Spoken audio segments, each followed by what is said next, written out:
Hello everyone, welcome back. So it's been a couple of weeks since we announced that we had the Stone Brothers Caltex Falcon in the workshop, and it's been a pretty exciting time.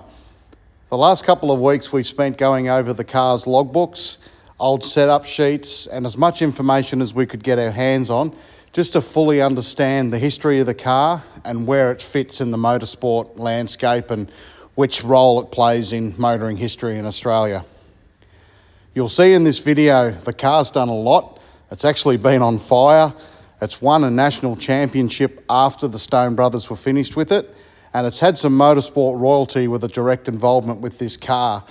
So it's done a lot, and it's taken a lot to piece this video together, but you'll see by the end of it, this is a really cool piece of Australian history, one that we're really looking forward to piecing back together and getting the car back on track. So strap yourselves in. This is the story of SBR BA01. The journey of BA1 begins at the start of 2003, where Stone Brothers Racing built two brand new BA Falcons under Project Blueprint regulations. This is BA1. BA2 was actually the first car to turn a wheel in anger, which was Marcus Ambrose's Pertec Falcon. BA1 had to get some modification work done, so they elected to finish BA2 and get it on the track just to do a systems check. And you can see in these photos, the car was only just finished. So there's no door cards, there's no rear rain light, no rear door glass, not even a wiper. So the car was put together purely just to do a systems check, which was successful. And the Caltex Falcon was finished and shaken down at Queensland Raceway in similar vein.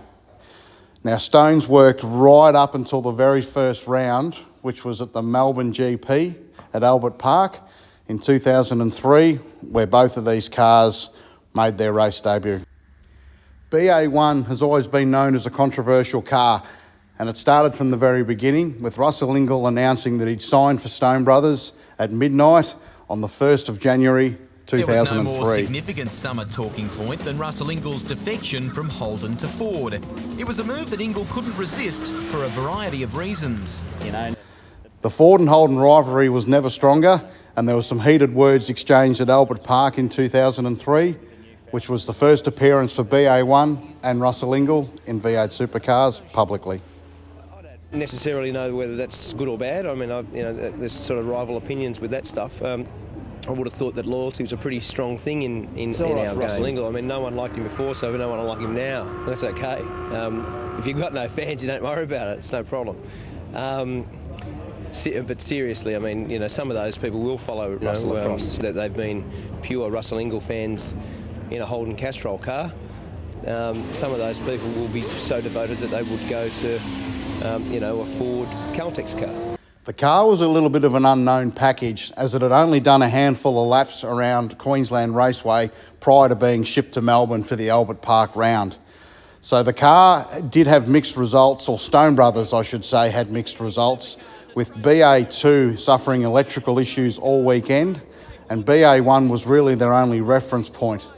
Now you'll see here, straight away, the Ford and Holden rivalry was ignited, with BA1 and Russell Ingall diving down the inside in the first corner of the first race, turning around a factory Holden Commodore. Trying to get out of the way, wheel couldn't stop in time for McConville. Here's the onboard. This is Russell. Look at this. And here's where the initial contact is made, just in the latter part of the braking area. I think it's with Todd. Yes, it's just here. There is no room because the tyres prevent Russell from going further to the right. Round goes Toddler. And another shot. By the time race 2 came around, they'd had a bit more of an understanding on what the car needed, and as you'll see, for race 2, Russell Ingall and BA1 absolutely dominated the race, cleared out from the very first lap and won the race convincingly. This was the first ever BA Falcon to take a race win in a V8 Supercar race, so it does hold a pretty cool piece of history in V8 Supercars and the Project Blueprint era. The net space, V8 Supercar showdown, 12 laps ahead. It looks pretty even between Ingall and Bright. They've all gone to the right-hand side of the track. It makes This is where it's really tough when you're back in around P15 and beyond. Starting pressures for your racing tyres, similar to that. And if you end up mispositioned through the left-hander, then as Greg Murphy did, it's very easy to end up making... Stevens continuing to peel the pace down. Russell's coming away from the pace just a little bit. He can drive his car straighter, and he's got a margin. It's a 3-second margin near enough, but he can't afford to relax too much, Matty, because if he does... Jason Barguana gave him a little wave as he went on by. On lap 10 of 12, we've got Russell Ingall, our race leader. Because the man who signed over with the blue oval at a stroke past midnight 2003 will strike his very first blow for Ford. Ladies and gentlemen, congratulations. The enforcer is back. Russell noted that the car had hardly been driven prior to the round, and he was really excited that the car had had a positive result and was looking forward to the season ahead. More notably, he did mention the late Barry Sheen, who was in the final stages of a cancer battle at this point, and Barry did play a big part in putting the deal together to get Russell Ingall over to Ford. The car from this point carried a tribute to Barry and also Possum Bourne on the front quarter panels of the car, which remain with the car throughout its racing life with the Stone brothers. What can you say about this car? It's going to make my job a hell of a lot easier this year because it's such a good car. Boys have done a brilliant job. Considering this is its first outing, only 3 hours running before we came to this place, and she's up here already. So I just want to say something. There's a good mate of mine out there, Barry Sheen. Yeah. He's doing it pretty rough out there. He had a lot to do in putting this deal together. I know he'll be watching. He's having a rough time at the moment. Go on, Baz, we did it, mate. A stronger than anticipated run at Albert Park saw increased expectation on the Stone Brothers Racing BAs. By the time the Clipsal 500 rolled around, Ambrose's car was well sorted with the electrical issues fixed, and he had a far stronger run. And Russell Ingall in this car also fared very well, but once again did have an altercation, a controversial incident with Greg Murphy late in the race. Up around 5, another right-hander to 6. 130 kilometres an hour. They punch it out towards turn 7. Oh, is there room on the inside? Down he goes. I heard him lock the brakes and he's tagged Murphy. And Russell's going to end up in strife on that one, I think. In front is nothing but clean bitumen. Here's the onboard replay. You hear the tyres locked up and he tags him in the right rear corner. Hasn't got far enough up the inside. Murph will be fuming. It was at this point of the season where things started to go downhill for BA1 and Russell Ingall. At Phillip Island, a Brad Jones racing car left pit lane and left a trail of oil all the way through turn 1, which Russell managed to hit in qualifying, and BA1 left the track at a great rate of knots, hit a ditch and jumped 4.5 feet in the air, according to Darryl Beattie's reports. This damaged all the underside of the car, ripped out all the suspension points, and ruled the car out of the final qualifying run, which saw it start from the back of the field. Despite all this damage, the car managed to storm through the field, finishing in the top 10 of the race, which was a single race back in those days. BA1 continued to have a rough run throughout the season, while Marcus Ambrose was leading the championship comfortably in BA2. As an example, a jam throttle at Perth in 2003 saw the car ruled out from a strong position. We just didn't get on top of it, so they're back there now pulling up that engine out and see if we can do it again. Russell Ingall off, straight ahead of turn 1, buried deep, deep, deep. And I don't know what triggered that. Was he making a move on someone? We cut to the shot, the front. There might be more to the story. He's playing with the car, and I'd suggest if it was all okay, if he just walked away. He's also told them to put an old set of rear tyres on just to get us to the finish. By the time the Enduros came around, Stone Brothers elected to pair up Marcus Ambrose and Russell Ingall in the same car, so they ran Marcus Ambrose's BA2 chassis and put Mark Winterbottom, who made his debut, and Mark Noski in BA1 for both enduro events being Sandown and Bathurst. They had a very good run at Sandown, which was a mixed affair with the weather, and come Bathurst, the car had exceptionally good pace, despite a relatively new pairing as far as experience goes. Winterbottom and Noski managed to get the car up into the top 3, which caught the eye of the commentators, given that they were a level 2 driver combination at the time. Fantastic to see that car up in the top 3.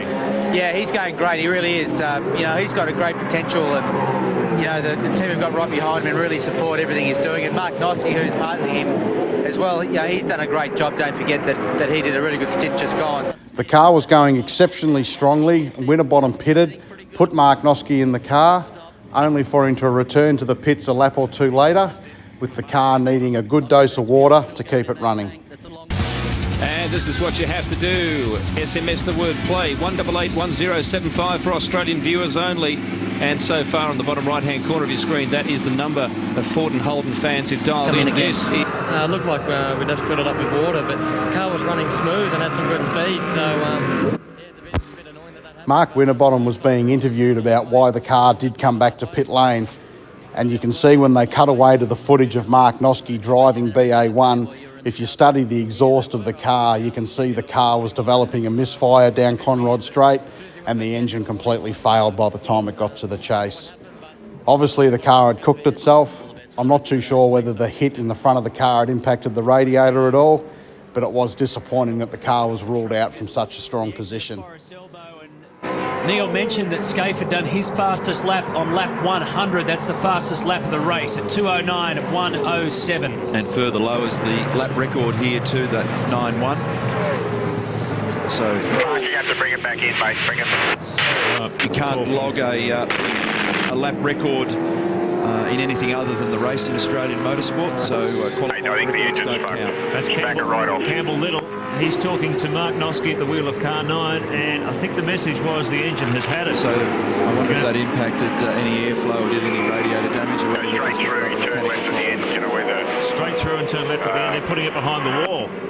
So she's over for the second of the Stone Brothers Fords. It gets interesting from here on. This is where After a disappointing enduro campaign, BA1 rebounded, taking a clean sweep on the Gold Coast in 2003. Again, it was a little bit controversial. There was a dust-up with Russell Ingall and Greg Murphy debating an incident in pit lane. However, it only added the fuel to the fire for what was to come later in the year.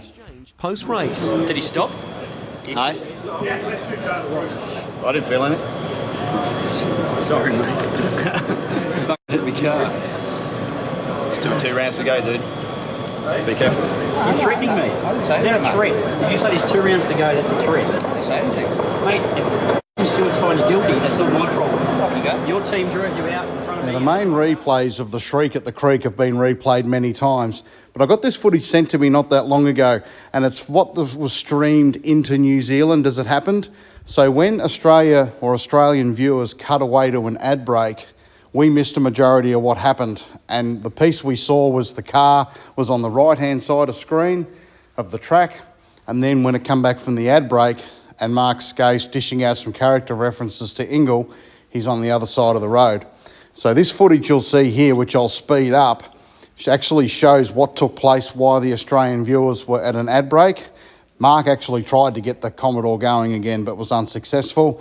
And you don't realise just how long he waited to dish out the character reference to Russell, and he nearly gave up at the last minute, which would have robbed us of some of the most iconic footage of V8 Supercars from the early 2000s. Light days ahead of anybody else today, so pleasing to see it. Here we go. So the Stone Brothers, BA1 and Russell Ingall combination stayed the same for 2004, which was really good to have a little bit of continuity and to get a second year of the BA development under its belt. It was certainly a stronger year for BA1, with Russell finishing second in the championship. The Ford and Holden rivalry was as strong as ever. The contact kept rolling with Skaife. He ended up Russell ended up putting Mark in the gravel at Tasmania. There was a few bumps at Clipsal. It was a really strong rivalry which continued throughout the 2004 season. So the Caltex Falcon took the round win at Tasmania in 2004, and it actually was on the receiving end of a bit of good luck when Marcus Ambrose and Mark Skaife came together on the last corner of the last lap in Darwin and swept through from third place to take the race win. Drama to take the victory, and Todd Kelly has pounced as well. So Ambrose and Skaife have come together in a costly battle. That was very nice of them to leave all those gaps for me, don't you think? Unfortunately, From this point onwards, it all derailed, with Russell leading into turn 1 of the next race, Ambrose dive bombing down the inside and taking out Russell. It was alleged at the time on the radio that Jason Bright put the squeeze on Marcus. In reflection, that wasn't the case, but it was a disappointing end to a strong weekend for BA1 all the same. Marcus Ambrose tight on the inside and fishtailing there. In fact, contact between the teammates. Marcus has hit his own teammate. Marcus has nailed Ingall on the way into turn 1. He had the rear brakes locked and he got into the B pillar and whacked it. And so those two absolutely side by side on the run. Here's Brighty is the one that's being credited with the squeeze. So Bright does actually move in. And Ambrose braked very late. And, you know, I'm not sure that I could say that Jason Bright's altogether at fault for that one. By the time the Enduros rolled around, Stone Brothers had a completely different approach when you look back at 2003, electing to leave Marcus and Russell in their respective cars and having a co-driver join them. So Greg Ritter ran with Marcus Ambrose in car 1, and Cameron McLean was added in with Russell Ingall in car 9. They had a very good run at Sandown, finishing on the podium, and when Bathurst rolled around were having quite a good run, but did get caught up in the late altercation with Jim Richards and the Kangaroo, which again is another piece of iconic V8 Supercars footage. Hit by a Kangaroo, I understand, Jim Richards. Hit by a Kangaroo, can you believe it? We've seen them on the track in the past, and Jimmy Richards is having a fraught day. Oh my goodness me. And that could be a problem too for the Ingall McLean car.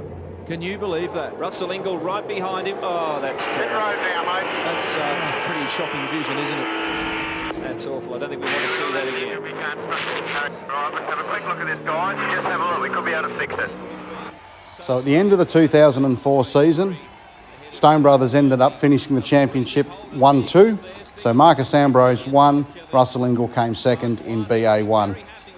This marked the end of the road for BA1 in main game competition, with the car retired and then on-sold, with Stone Brothers building a brand new BA3 chassis for Russell to race from 2005 onwards. BA3 was Russell's championship winner in 2005, but when you look at the overall success of this era, BA1 was actually a more successful car for Russell as far as race wins and podiums. But unfortunately, with Marcus Ambrose so strong in the sister car, it didn't yield a championship. So the car was sold and it was run by Warren Luff in the Fujitsu or Dunlop series as it was known back in 2005. Warren Luff ended up being Marcus Ambrose's co-driver for 2005, so it did make perfect sense for him to run in similar equipment throughout the year. In 2006 and 2007, the car became a factory Ford again, run with factory or Ford Rising Stars backing, which was a combination of drivers, with Michael Caruso running the car for the first part of 2007, taking a win on the streets of Adelaide. And again, BA1 was having an exceptionally strong run at the front of the field. Racing room, you've got to give someone a bit of room. If they're up the inside of you, you've got to race with them, and not a lot of that going on today. Here's a guy with plenty of racing on the streets of Adelaide last year. This team rebranded in the off-season, but no one can beat this man. Michael Caruso off the final turn at the end of 24 laps. He takes the first race in the 2007 Fujitsu V8 Supercar Series. The tie-up with Ford saw Michael Caruso go into a factory Pro Drive or FPR car at the midway part of the season. So BA1 was handed back one rung, and it was actually driven by Grant Denyer. Now, unfortunately, this was a little bit of a disaster with some massive reliability issues with the car and Grant just not getting any momentum at all during his time in BA1. As you can see in this footage, things went bad from worse with a clutch failure at Queensland Raceway, the car retiring from the race, lighting the grass on fire underneath it. This was one of Grant's last runs in this car, which was at the end of the 2007 season. That meant a tough weekend. It looked some damage to the front of that car from a very busy opening few laps, but sat out the last round at Winton, a real shame. Like the time when they ran with Tasman, they've struggled for pace here this weekend. It was another 4 years before BA1 was seen again in the public eye. Terry Wyhoon's Image Racing purchased the car after it had gone through another party to race in the Kumo Tyres V8 Touring Car Series. Notably, Terry ran 3 cars in 2011, running an ex-Larkham chassis, an ex-BJR chassis, and he ended up jumping in BA1 himself. As the driver's side door card in BA1 shows, Terry had a great year in this car in 2011, winning the National Championship, making BA1 one of the only chassis that has won races in the main game, the second tier and the third tier of V8 Supercar competition. Image Racing retained the car for 2012, but Terry didn't return to the driver's seat. Robert Jane, son of Bob Jane, the founder of Bob Jane Team Arts and motorsport royalty in Australia, ended up driving this car throughout the 2012 season, which was his introduction to V8 Supercar racing. This car covered a lot of mileage that year. It did the full season in the Kumo Series and also did a significant amount of testing around Calder Park in Melbourne. BA1 only made a handful of appearances after this date, last raced by the late Dean Neville at Sandown at a state level round in Victoria. This car was then taken off the track.